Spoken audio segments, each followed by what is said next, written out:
ভারত এবং পাকিস্তান এর আগেও বেশ কয়েকবার যুদ্ধে জড়াইছিল। তো তারা যে যুদ্ধে জড়াইছিল, আমার মনে হয় এর আগে যতবার যুদ্ধ করছে, 1965 সালে মনে হয় একবার করছে, 1971 সালে করছে।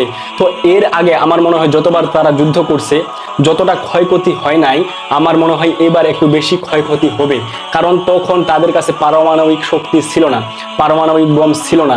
এবার তারা যে যুদ্ধে জড়াচ্ছে, এবার কিন্তু দুইটা দেশের কাছেই পারমাণবিক শক্তি আছে, পারমাণবিক বম আছে।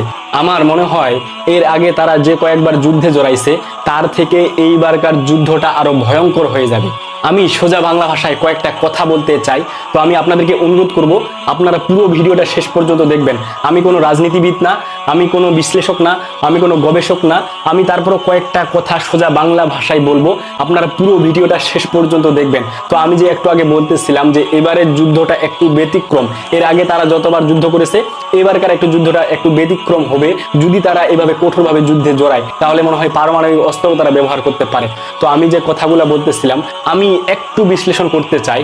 ভারতের যেগুলো প্রতিবেশী দেশ আছে বর্তমানে, ভারতের প্রায় প্রতিবেশী সবগুলো দেশেই কিন্তু শত্রু। প্রতিবেশী দেশগুলোর কিন্তু সম্পর্ক তেমন একটা ভালো যাচ্ছে না। চীনের সাথে দ্বন্দ্ব, পাকিস্তানের সাথে তো যুদ্ধে তারা অলরেডি জড়াই গেছে, আফগানিস্তানের সাথে দ্বন্দ্ব, মালদ্বীপের সাথে দ্বন্দ্ব, এইদিকে নেপালের সাথে দ্বন্দ্ব, এবং বাংলাদেশের সাথে একটা ভালো সম্পর্ক ছিল। 5ই আগস্টের পর থেকে বাংলাদেশের সাথেও সম্পর্কটা ভালো যাচ্ছে না। মায়ানমারের সাথেও একটা দ্বন্দ্ব লেগে আছে। তো এই যে ইন্ডিয়ার যে প্রতিবেশী সমস্ত দেশ তাদের শত্রু। তো আমি মনে করি, আমার মনে হয়, আমি ব্যক্তিগতভাবে মনে করি, আমি সোজা বাংলা ভাষায় কয়েকটা কথা বলি, যে ইন্ডিয়ার এইখানে এবারকার যুদ্ধটাতে জিতার সম্ভাবনা একটু কম। কারণ দেখেন, পাকিস্তানকে ফুল সাপোর্ট করতেছে চীন এবং তুরস্ক, ফুল সাপোর্ট করতেছে, একদম পুরো দমে সাপোর্ট করতেছে।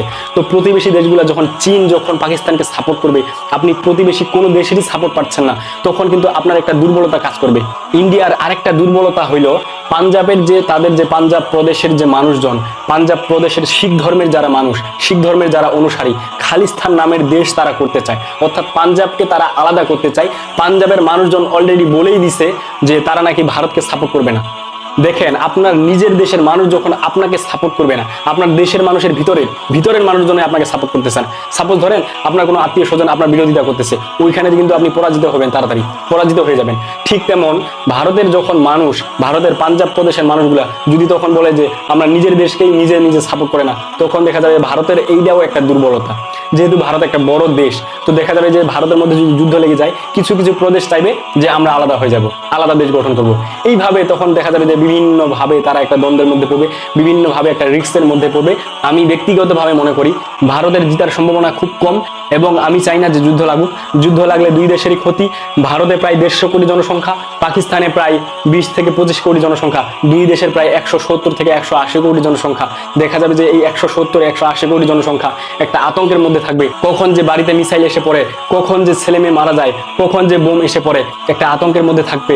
অর্থনীতি একদম ভেঙে পড়বে, অর্থনীতি নষ্ট হয়ে যাবে, একদম এক্সপোর্ট ইম্পোর্ট বন্ধ হয়ে যাবে। তো এইভাবে দেখা যাবে যে মানুষজন একটা আতঙ্কের মধ্যে থাকবে, একটা দেশের অর্থনীতি ডাউন হয়ে যাবে। তো আমি চাই না যে যুদ্ধ লাগুক, এবার কঠোরভাবে যুদ্ধ লাগুক, পারমাণবিক বোমার মতো যুদ্ধ যেন না লাগে।